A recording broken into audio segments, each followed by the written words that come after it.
Hey, it's Kevin. Welcome back to the Road Warrior. Spending time with the family tree today. Yeah, it's Mother's Day, and of course, Mom's part of the family tree. My wife has been getting into the genealogy thing over the last couple of years and spent a lot of time on her family, which, again, I don't have any problem with that.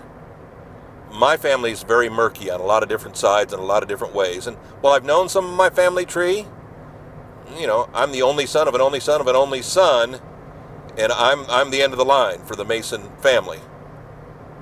And I've known that, or at least always believed that, and now I know it, well, I guess for sure. But found out a lot of things about, my relatives in Martha's Vineyards that I never knew, that I've, distantly related to, and learning about my mother's side of the family, learning today that, because they got some information in on the 1950 census in Chicago, where both sides of my family basically grew up, and found out that my grandfather, my mother's father, who passed away a decade before I was born in a car accident, I think he was like 52.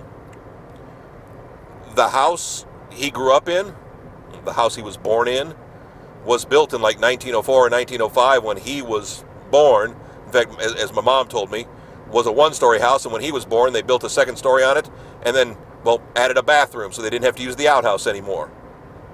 That house is still sitting there in Chicago on the north side of town, and when my wife pulled it up on Google Maps, I went, oh, there's Grandma Agnes's house right there, because she was still living. She was in the nursing home at the time, and I remember having gone there at one time, probably in the 1970s. I don't know why.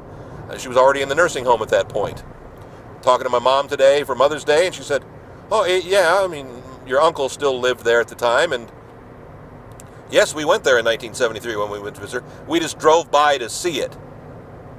You want to talk about a time warp. That house has been there, 98 years or something. No, longer than that. 118 years. Holy cow. Now, I'm sure they've done some improvement, but it looked just like I remembered it from the 1970s. And that's kind of freaky. And I'm learning more about my family. My grandfather, my mother's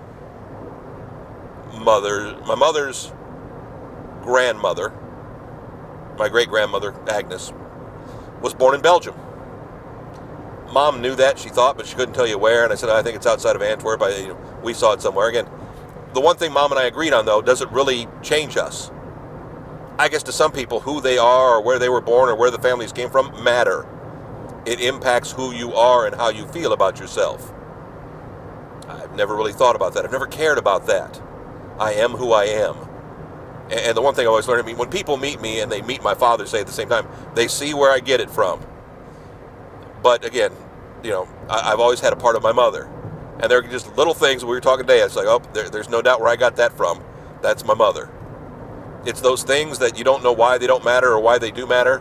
And as you learn more about your parents, you learn more about those things. I'm blessed both of my parents are still alive. Wow. Going on 87 and 83? Are we 83? Yeah. Towards the end of the year. 87 and 83. I am blessed beyond belief. Because I almost feel guilty today, where I've got too many friends who have lost their mothers, including my wife in the last couple of years, now going on 3 years, that have lost their parents. And I feel guilty for having both of mine. Now again, I don't see them enough, I don't spend enough time with them. There's still that little twinge of guilt. I hope that makes me a good son, although if you listen to my podcast today, I'm not. Forgot to send my mother a card. I thought Mother's Day was next weekend. Back to another episode of The Road Warrior next week. KevinMason.us, a Road Warrior home. You can find us on YouTube. You can find us on Facebook. Is there somewhere else we are too? I'm blanking at this point. I'm just exhausted. It's been one of those days. I'm back next week. Would love for you to stop on by. Love it when you share. Love it when you comment. Do the stuff I'm supposed to point below and tell you to do stuff. And stuff should pop up on the screen, but it doesn't because I really don't care that much. Hope you, if you are a mother or your mother, has a happy Mother's Day. And just kind of looking into that family is kind of cool, I got to admit. See you next week. Another Road Warrior. Thanks.